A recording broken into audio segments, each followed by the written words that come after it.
how can they get the most value out of the FORTHEM Alliance? You can do many different things. You don't have to choose like from internship or short-term mobility or long-term mobility or this and that, but you can combine these. You don't have to always leave Finland yourself, but you can also participate in the things that are organized here.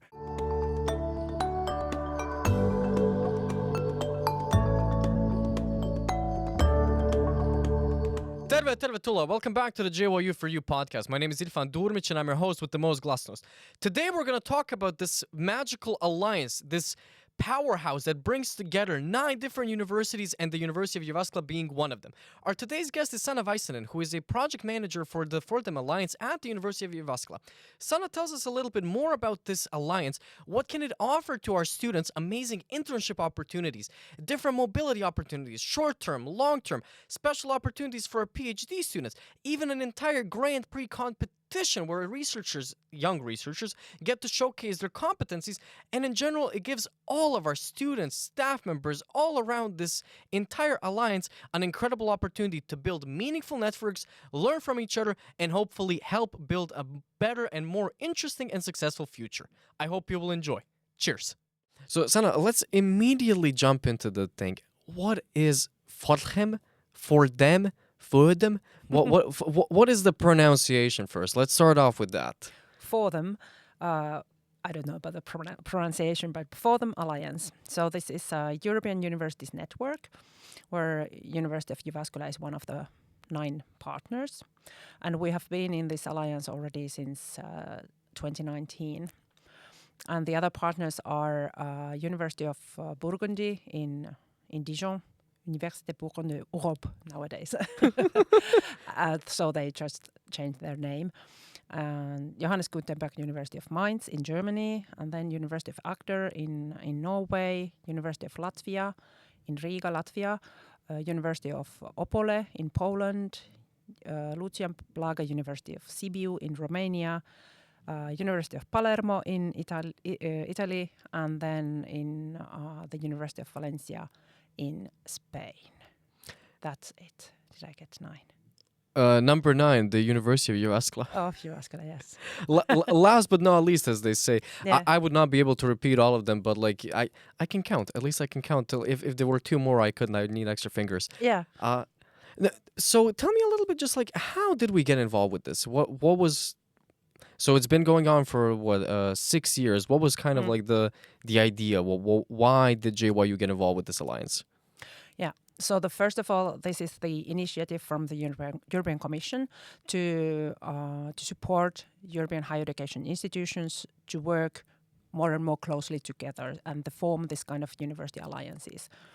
And they initiated a first funding proposal kind of in 2019, where 18 basically was the call for proposals, and then universities of Mainz, Opole, Dijon, and Valencia were already they already had a strong connection between themselves, and they started to form this kind of a new kind of university alliance, and then they started to look for partners, and this is when University of Jyväskylä was involved. They kind of called us to join the alliance, and since then there has been, of course, other calls for proposals for this similar alliances, and nowadays there are already 64 university alliances all over Europe. More than 500 higher education institutions are involved in this kind of alliances, and this is the kind of the big idea behind this, is for the European Commission to support European higher education institutions to strengthen the higher education area in Europe as a whole. So this is the main idea. Okay, so like really the idea to kind of like have this very deep and meaningful European network of universities. Yeah. So how did you get involved with being kind of like the point person for FORTHEM in a way at JYU? Once the first phase was opened in 2019, they opened up the position of project manager for our university, and I got selected for that position. So that is basically so I came from the Faculty of Sport and Health Sciences, where I worked as the international coordinator, And this seemed to me like a very interesting kind of step in my career as well, to know and to see a little bit more in detail the university level collaboration and between universities, and to be there. So since then I have been working full time as our university, as the project manager basically for our university, and nowadays already also as the institutional coordinator for our university in this alliance. So to say that I try to see how our university is involved in different activities, and to coordinate the participation of our university in the alliance. Can you give me any like concrete example, like what does your kind of like day-to-day activity look like? What do you have to actually do as like the project manager and the institutional representative or coordinator? Yeah. So, of course, here in the background, we have the project funding from the European Commission. So we have set the project plan, and this is where most of our funding comes from, the European project. So I'm there to see that the project itself kind of develops, and we collaborate, and we put effort from our university in the tasks and the activities of the project. But then maybe a little bit on the other level is also to work in a more strategic way and look also beyond the project. So the project is one thing, but then at the same time we are kind of supporting the development of the whole alliance, and to try to find and to develop common strategic lines, and to see what is kind of common for the alliance universities in a big picture. And this is where I work then in connection with the management of our university, and to be the contact person, maybe also between different universities, different institutional coordinators, different management groups in these 9 universities. Okay, so you can kind of like be like the very direct point person, that if somebody from one of those universities has a particular thing that they want to work on, they can just immediately reach out to you, and they have like a foot in Jyväskylä in a way if they need to do something. Yeah, more or less. At least I can find the right persons to who they need to contact. So I mean, that's kind of like, how they describe us tutors. It's like, we might not have all the information, but we know whom to find, who has the information. So it's kind of like the main node of the Jyväskylä part of this network. So I think that's like the important thing. What is it like to work in this type of a multilingual, multinational environment? Yes, it is exactly that, multilingual, multinational. So you get, of course, we work mainly in English, and the English is our working language in the alliance. But it really helps if you can already also understand some other languages, and to kind of see where they're coming from culturally and linguistically. So because of course we have 9 different universities, we have at least 9 different cultures, not only national cultures but also academic cultures. So it is really interesting to see what are the goals, what are the benefits, what are the hopes maybe for the universities in this kind of collaboration, and how can we support each other in this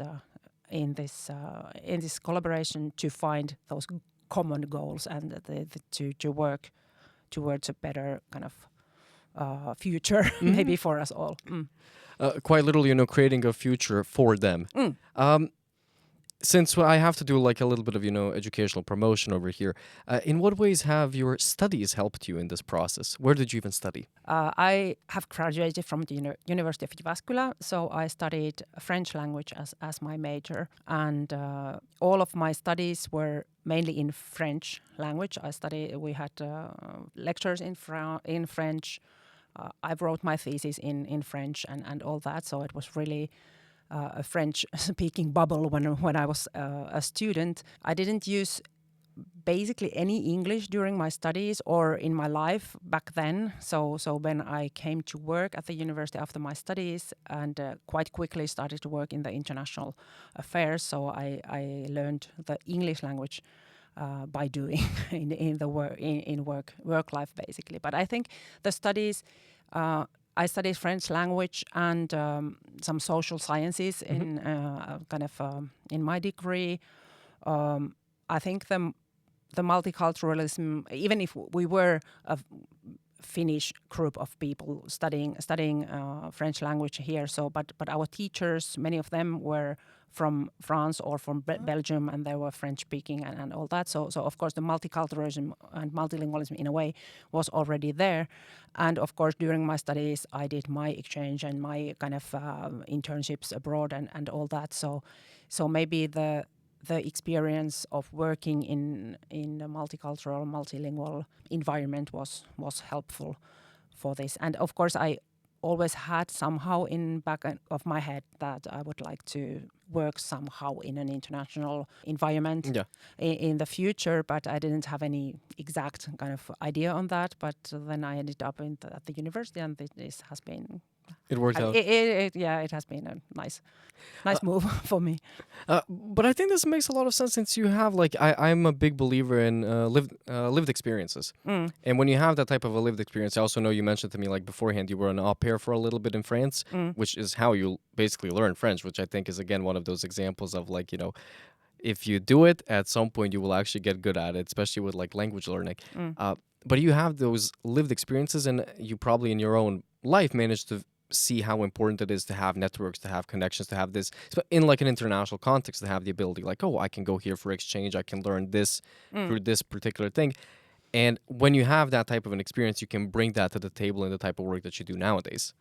Yeah, exactly. Yeah. So my degree as such doesn't basically give you any qualification for anything. It is a master's degree, and I'm not a qualified teacher. For example, I didn't complete the teacher studies because I knew that I will not become a teacher anyway. But of course, it gives you the concept of academic collaboration, academic world in a way, and of course, I couldn't at the moment. I couldn't think of anything else anymore. Of course, I studied in the end of the last century, and I have been here since at the University of Jyväskylä.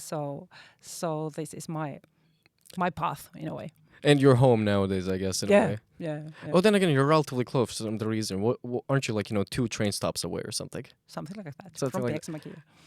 Okay, then 1, or is it 2? I will check on VR. Yeah, it's been a while since I went there because my parents don't live there anymore. So, Hankasalmi is I think one stop. One stop. Oh, Hankasalmi with the best burger in Finland, I think. Or is it still the best one? Anywho, so kind of what you mentioned about the master's degree, and you get the master's degree and you get these academic practices and whatever. I think the big thing nowadays with an education, especially from university, it's an access card to a system, an access card to a particular network with like different levels of offerings. So in that sense, what would you say? What are the main offerings of the FORTHEM Alliance for students, staff members, for the people that are affiliated with the University of Jyväskylä? That's really a nice word from you to say that it's an access card to the community. So this is exactly how we want to think about our alliance as well. So when a staff member or a student is at the University of Jyväskylä, it really opens different possibilities in these partner universities at the same time. So for example, the students, we have a lot of possibilities for alliance university students to participate in different kinds of workshops, short-term mobilities, to participate in different events and all that, which are not open to the students from other higher education institutions, but they are mainly targeted for the students of this alliance.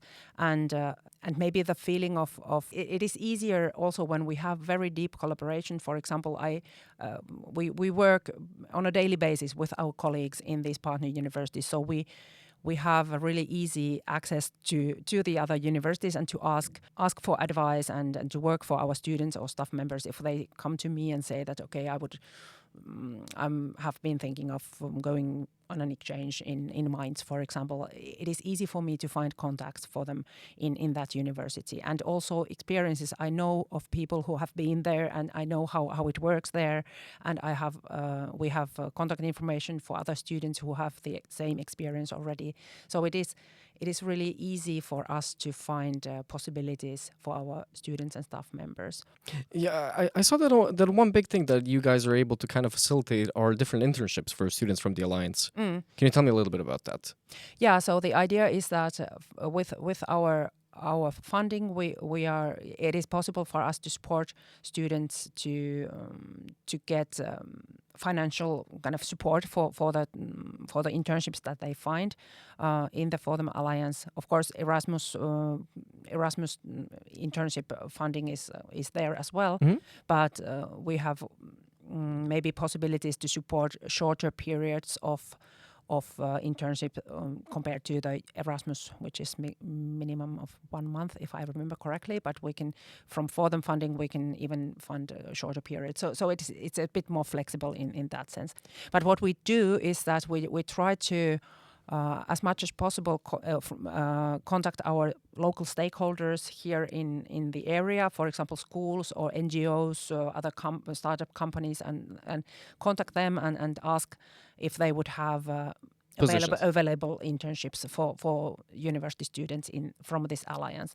And in a way, it helps them as well to focus if they are looking for a student intern for their company, for example, so they know that, okay, now I can focus my search in, I don't know, a student from Opole, Poland, for example, if I need, and then they would have so we at the universities, we check the background of the student, and we say that yes, this is a legit student, and they can have this as an ECTS credits for their degree, for example, and we can support both the student and the organization looking for an internship. So that's a nice way for, and then of course for our students, for them it would be easier to find internship placements abroad in our partner. Either in the partner universities or in the companies around that university. So how does that work in principle? Like, for example, can a student, let's say, email you and tell you, I don't know, I'm interested in doing some biomedical research in Latvia. Do you maybe have some connections?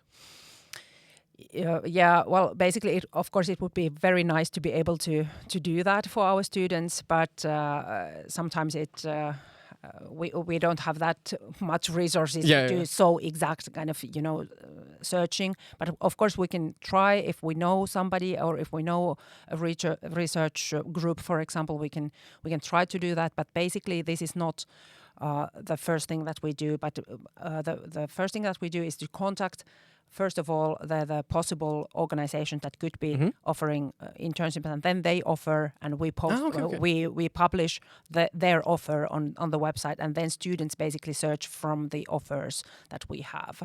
Of course, it would be really nice to be able to have this kind of open system for the students that they could, like you said, just suggest, but it's a bit time and resource consuming for us, maybe. So we don't do that so much.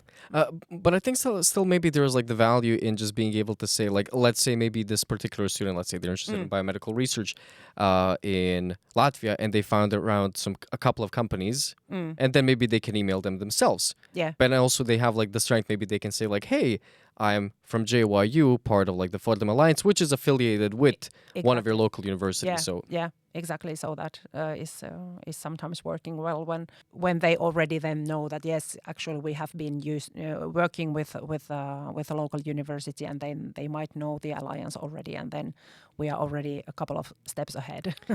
About the kind of compared to the other possible applicants. Yeah, I think it gives you like just that like additional little layer of legitimacy. True. Where it's, I instead of just getting, oh, this is a random email from somebody, it's like you're probably going to be more likely, oh, you actually have a particular connection to us. But maybe instead of just somebody emailing, they have the opportunity to directly go to the place. So can you tell me a little bit more about just like the other short-term mobility opportunities that exist for students in particular? I know there are like these different intensive courses. Valencia seems to be a popular one for the intensive courses, if I'm not misremembering. So how do those intensive courses work in the short-term mobility for students in particular? These short-term mobilities, we have kind of two kinds of them.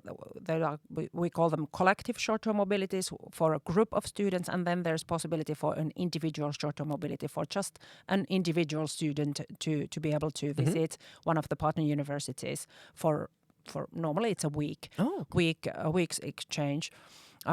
So the collective short-term mobilities are, like you said, intensive courses on a topic, and universities organize them either alone or with another university or with another stakeholder on their area. So they might organize a 1 week intensive course, and we have the application period for students twice a year for these collective short-term mobilities, and then there is a selection process in our universities, and we select normally 25 to 30 students for each of these 1 week intensive courses, and then the students go there for 1 week and are working around that topic, and it is really a nice experience for the students, and it has been really kind of common useful for them to find student colleagues who are studying more or less the same topic, and then they can easily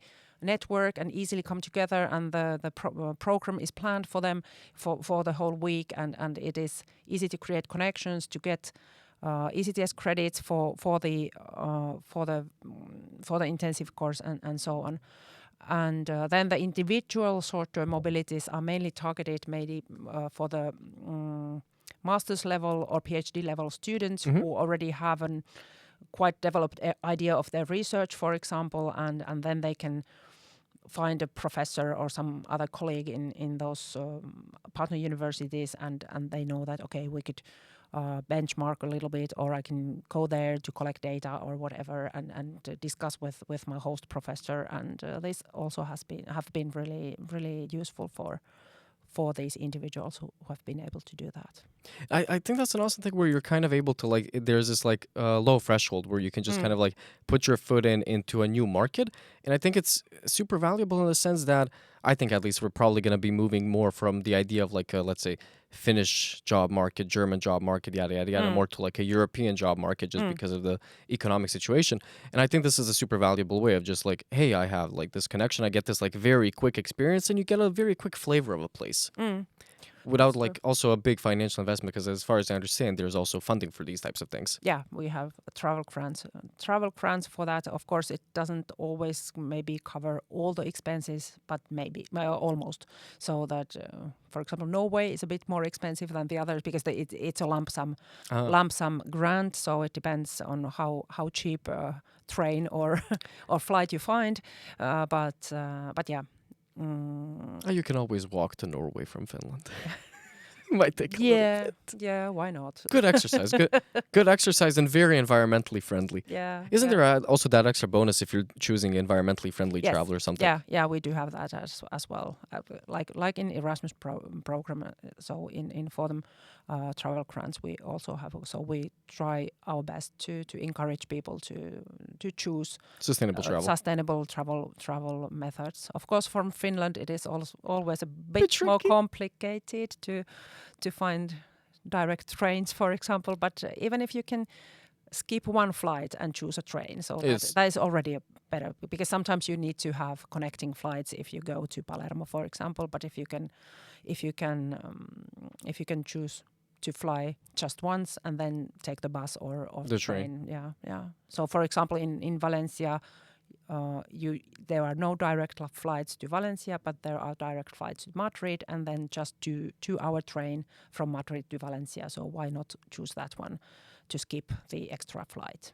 Yeah, plus also it's a lot more comfortable, to be honest. That's true. Maybe I'm biased though. I love the trains. It's a lot easier. It's a lot nicer.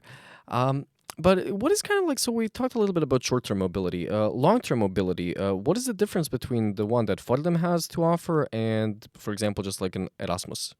There's no difference. It's the same thing basically. Oh, okay. So we use the same funding, the Erasmus funding, and the students apply in the same application round as the let's say so that the FORTHEM universities are included in our normal Erasmus exchange procedures. So there's nothing technically kind of different from that. But what we can offer here is, of course, like I said in the beginning, so that we know these universities already so well, so it is easier for us to help students find the right destination among these 9 universities. Of course, we have hundreds of other partner universities for student exchange, and students can choose, of course, whatever wherever they want to go for an exchange. But if they are like, okay, I would like to go to Europe, but I don't really know, and where could I find my destination, then probably we will say that, hey, let's take a look at this alliance first, because these universities we know quite well, and it is easy for us to find your reasonable exchange stay, and not just send you somewhere to look for yourself. But we can help you in that. Of course, many times students have very clear plans already that, yes, I want to go to this and that university because my research is on this, and then it's fine. But especially for those who are still kind of thinking, okay, where to go and what to study, and so it's easy to find from this network. Yeah, it's the way that I kind of view it is like, with the FORTHEM Alliance, if you're doing a long-term mobility, it's kind of like, oh, you're sending your kid to like, close family, maybe an uncle or an aunt or something. If it's a different type, nice way of putting it. Yeah. But if it's a different type, if it's the other Erasmus partner university, it's more like, this is more like, it's still family, but it's, it's the second cousin, fifth removed. In-law, whatever, family relations get complicated the second you move away from siblings. Well, of course, on the faculty level, we have really strong connections also to other universities than these in this alliance. So, of course, depending on the faculty, depending on the university, there are, of course, other networks and other alliances that are strong as well. And, of course, depending on situation, students might find and will find just great exchange destinations from other universities as well. But yeah, maybe that is the idea, that at least these universities we know quite well. Yeah, having like a high level of familiarity in a way, and like meeting more often maybe than like with other ones. Yes. But so we kind of talked a little bit about like the short-term mobility and the long-term mobility. In a way, I think we were thinking about it mostly from the perspective of bachelor's and master's degree students. Are there any particular offerings for PhD students? Yes, we have established, we call it the FORTHEM Early Stage Researchers Academy. So the idea is exactly to bring PhD students together to offer them different kinds of, for example, workshops on how to apply research funding, and we have a mentoring program for PhD students that they can find a mentor, a professor from these universities, and from the same area, and then we have a FORTHEM journal, an online journal where PhD students can publish, or master students, whatever. So they can kind of rehearse publishing in the FORTHEM journal, and So, and for the PhD students especially, I think what we in the past couldn't so much offer is the mobility possibilities and the mobility travel grants. But now here with this collaboration, it is maybe a bit more easy for us also to find connections for the PhD students, because normally it is very important for a PhD student to get international experience, to get a study abroad period, but maybe it is a bit difficult for them to find those connections from the kind of regular or traditional Erasmus exchange placements. So now we can have a little bit more targeted way of finding right connections for them, and they can create their own connections and get to know professors and so on. So this is normally it's always between people. So when you get to know people, it is easier for you to find your your network and to find collaboration. For example, I always remember one PhD student who told me that he was just randomly searching on his topic of research, and then he found out that there had been a workshop within FORTHEM Alliance, and there had been a professor from Valencia giving a presentation of the same exact topic, and then our PhD student saw that, okay, this is exactly my topic, and maybe I could now just email and contact the professor. And he ended up being in Valencia for 3 months with that professor, because he exactly just sent email and said that, hey, we are from the same alliance, and I saw that you are researching the same thing that I am. And then the professor welcomed him, and he had a nice research stay there. So it is, in a way, can be easier for a PhD student to find their own connections to kind of enhance their own research career. Oh, but I think that's genuinely awesome, especially because I think, again, just going back to, and we're going to be saying this probably 10 million times, it's about developing that network. And especially giving that additional opportunity to PhD students because these are maybe going to be the people in the future that they're going to bump into at conferences, that are maybe even going to invite them to be like plenary speakers at conference that they organize. And if you have already that connection, that's super valuable. Actually, Kaja mentioned kind of like conferences. Are there any particular events that the Alliance organizes? Like any kind of research symposia or... I know there are like these different winter and summer schools and stuff. So what can you tell me a little bit about FORTHEM events? There are a lot of FORTHEM events. Yeah, I saw the calendar. On many levels. So maybe the idea in the beginning has been that, okay, let's try many kinds of things, and let's see what actually pays off, and what is worth doing and what is not, and on what level are we doing different things. So, but maybe some of the kind of the yearly events that have been established so far. I could mention the FORTHEM Researcher Grand Prix, for example, which is now organized for the second time this year, and it actually originates from the Agder University. In Kristiansand in Norway, they have had this Researcher Grand Prix already before, and now they have kind of extended it to the FORTHEM Alliance. So now we have the FORTHEM Researchers Grand Prix, which was organized first time last year, and now is the second time. So it is exactly meant for the early stage research. It means PhD students, basically, who are just preparing their PhD thesis, to prepare a 4-minute presentation of their research, and to kind of publicly give the public presentation of that, and then we have the semi-finals in every university, and we select 1 or 2 representatives from each university to go to the international final, which is this year going to be in Dijon. Ooh. And so this is one of the nice possibilities that we have for the PhD students to and also to have a little bit more kind of a more visibility of the research, what is done in our universities by the young researchers. And in Jyväskylä, we organized the semi-final in Yrityspäivä, in the business networking day in the beginning of October. In Paviljonki, so the semi-finalists are there on stage, giving their presentation, and there's a jury which selects. Then this year, I think we are going to select one PhD student to go to the international final. And every university of the Alliance organizes the semi-finals.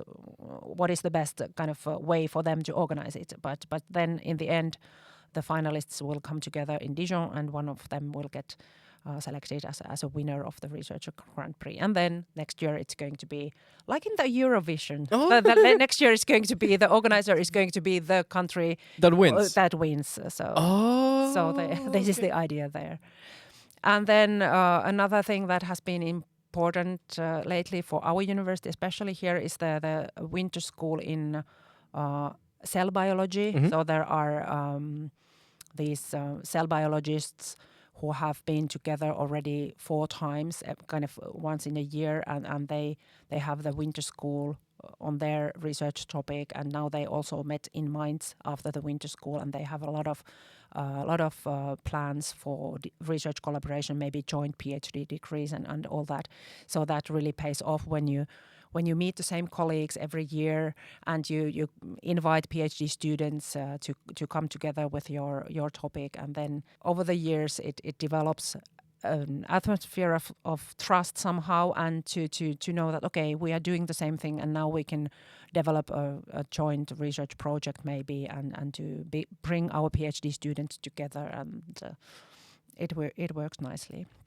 No, it's very much an example of kind of like borders eroding and disappearing in that research context, which I think is so important because of the fact that how interdisciplinary most research nowadays is, and how important it is. I mean, even if it's like, same topic, same group, just the different experiences that different researchers are going to have and the ability to give each other some advice and inform, that's incredibly valuable. Yeah, that's true. And we also have we call them FORTHEM labs. They are not of course they are not any physical labs, but they are groups of people again, networks of people who work on the same topic in these different universities together with external stakeholders, and really bringing kind of this kind of research questions on the table and finding solutions to that. So, for example, our university is in charge of the multilingualism lab. So we work very closely with local schools here in Jyväskylä. We have Mangola School, which is our main partner in the multilingualism, and they have the citizen science project there. So they have already been doing this since 2021, I think, because the COVID kind of affected something, but at least from the 21 they have been working really closely, and also before that in online mode. But it has brought them possibilities to offer this international aspect to the school and to the school kids. So actually the kids at the school, the secondary school, so they are about maybe 14 years old, 13, 14 years old, they are actually doing citizen science projects there regarding multilingualism and different cultural differences together with Opole and Valencia schools, and they do these international comparisons and they do research, and this is something that I think it's really really important for us to have an impact really outside university. You have it locally. Yes, and to the young people out there who are the future researchers, hopefully, and to be able to offer them also the possibility of doing international collaboration. And I was once in a panel discussion in the audience. I was in the audience, but our local school kids from Mangola School were there in the panel discussion with high level research experts and all that. They were there in the panel discussion in English. 14-year-old kids, so it was a really really nice thing to see that okay, these are really the possibilities that we can offer to our young people. So that's really nice as well. I love the layers of collaboration that exist. I think that's the really cool part, where it isn't just university with university, students with students. It's students with students, PhD students with other PhD students, research groups with other research groups, staff members with other staff members, but also like still keeping in mind the local communities, which I think oftentimes remember the place where you come from and remember the community that at the end of the day you're serving. You're supposed to serve the local community as much as possible. So it's awesome that these, they wouldn't like it if I called them kids, but they still are kids. That the kids have this opportunity to engage in meaningful international projects. Exactly. And kind of, again, breaking down these ideas of barriers, because especially the newer generations, they're going to have this immense importance of knowing how to collaborate with one another across borders, across languages, and across cultural differences. So already offering that to them right now is awesome. And because everybody will need this kind of experience anyway in their life, whatever they will do in the future. So to have the self-confidence that yes, I can actually be there on stage and talk about my thing, and even in a foreign language. So if I think of myself when I was 14 years old, I would never have been able to do that, to go on stage and speak in English and to talk about something as an expert. But they do it nowadays. It's just amazing how they how well they kind of cope with it. And it's eye-opening and really kind of gives you kind of a atmosphere. Kind of, you think that yes, they can do it. They can do anything here, and it's so nice to be there to see that and to offer the possibility for these people to build their own future at the same time. So yeah. And I feel like it has to make you feel like, incredibly happy when you see that your work has concrete meaning and a direct impact. Speaking a little bit more about the direct impact, how much can actual students influence the things that are going on in the FORTHEM Alliance? We have been working a lot for that, and the alliance collaboration has been going in kind of phases. Stages, yeah. So in the first stage we didn't have the student council, but now in the stage that we have at the moment, the second funding period, we call it like that because of the funding from the project.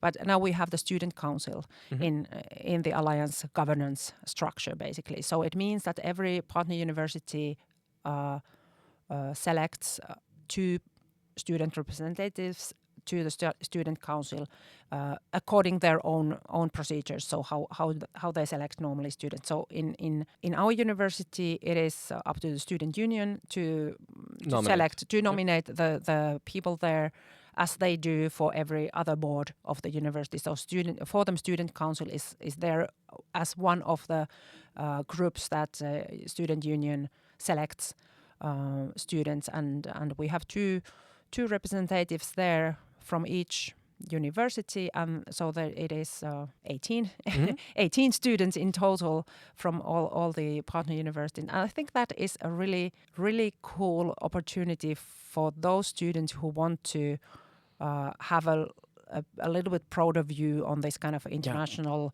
collaboration about the higher education area in Europe, and what is happening in the higher education as a whole, and in connection to the European Commission and all that. So that is like a student union on the next level. On the next level, yeah. Yeah. So that is nice, and they also have official members from the student council, also to the presidency and to the steering committee. So they sit on the same boards with the rectors and the vice rectors of the alliance, which is really an important aspect, I think. So of course it depends again on the people. So how active are the people in the student union, how they get the thing working, because in students, of course, they stay only for 1 year or 2 and then they move on. So it is really important to be able to create a culture for them student council, so that it really has an idea, and it really kind of continues even if the members of the council are always changing. So from Jyväskylä, for example, we have decided that we always select for 2 years the students, but one at a time. So the first one has already been there for 1 year, and then the other one comes, and they are together for the second year, and then another one comes. So they kind of so that there is we basically should not end in a situation where both of our students are new in the position, but the other one is always there to brief the next one, and so on. But of course, there are differences in different partner universities on what is the process for them to nominate the student council members. But still, yeah. So that is one possibility for the students to have an influence on the development of the alliance. And in University of Jyväskylä, we also have a local steering group here in our university, and there's also a member of the student union in that group. So they are sitting directly in the same groups with our vice rectors and other people who are in the mission boards of the alliance. Of the alliance, yeah. Okay. So kind of to close this off and wrap it up a little bit slowly, what would be a piece of advice that you would have to offer to either students, staff members, anybody who's a member of the JYU community?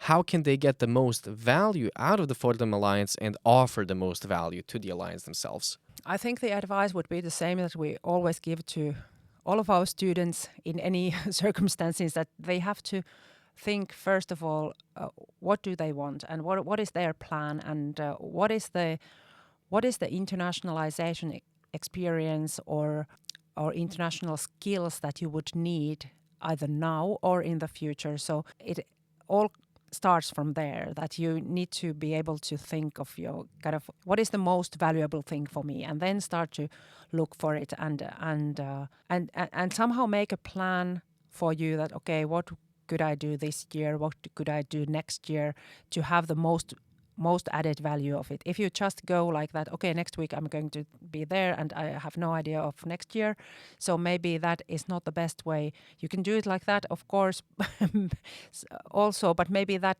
doesn't really bring you the expertise and the academic kind of context that we would like to see.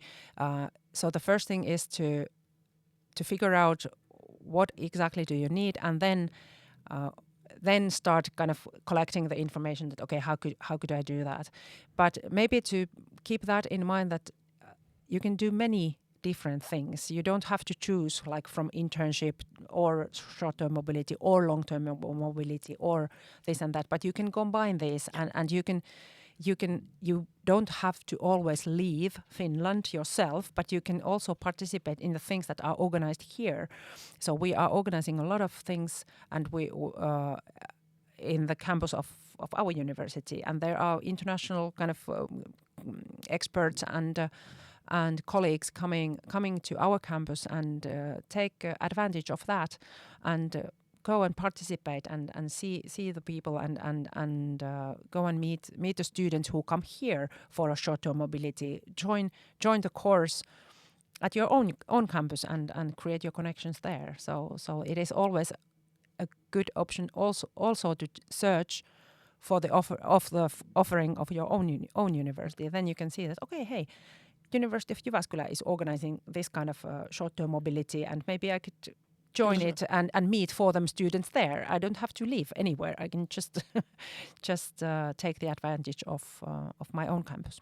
Yeah, like experience internationalization at home, as they like to call it. Yeah, exactly. But the way I see it is kind of like give yourself an opportunity to audit the skills that you already have, the skills that you need to have, the skills that you want to have, and then start thinking about the how. And FORTHEM seems to be an excellent opportunity to figure out through the different offerings, exactly because there is that level of flexibility.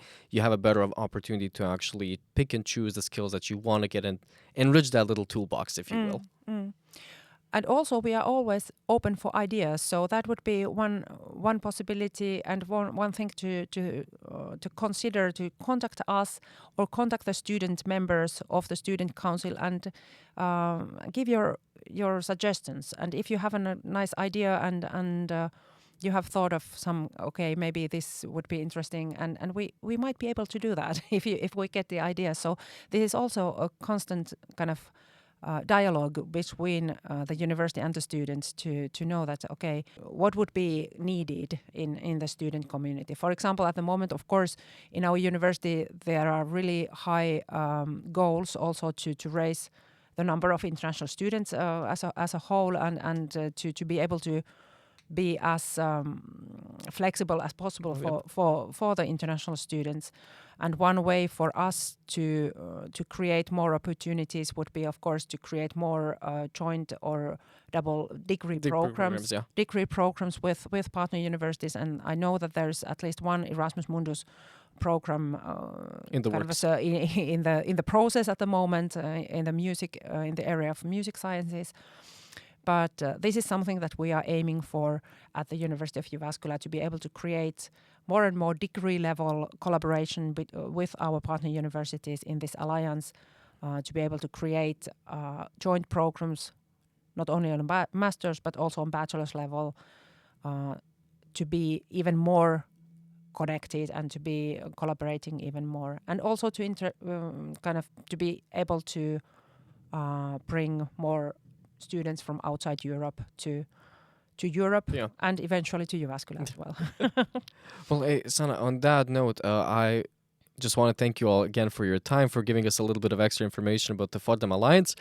For you guys, now you know that the very important thing is when you're a student at JYU, you're not just a student at JYU, you're not just a student in Finland, but you have access to this wide range, this very large network in Europe that you can access, that is going to give you immense levels of opportunities. And again, I guess if you have a couple of ideas, share it. And if you don't have any ideas, well, you can check all the links in the description, learn more about the Alliance. And as always, if you want to learn more about JYU, check out the podcast JYU for You. We're going to be back in 2 weeks, and have a lovely weekend, you guys. Kiitos ja moikka. Cheers.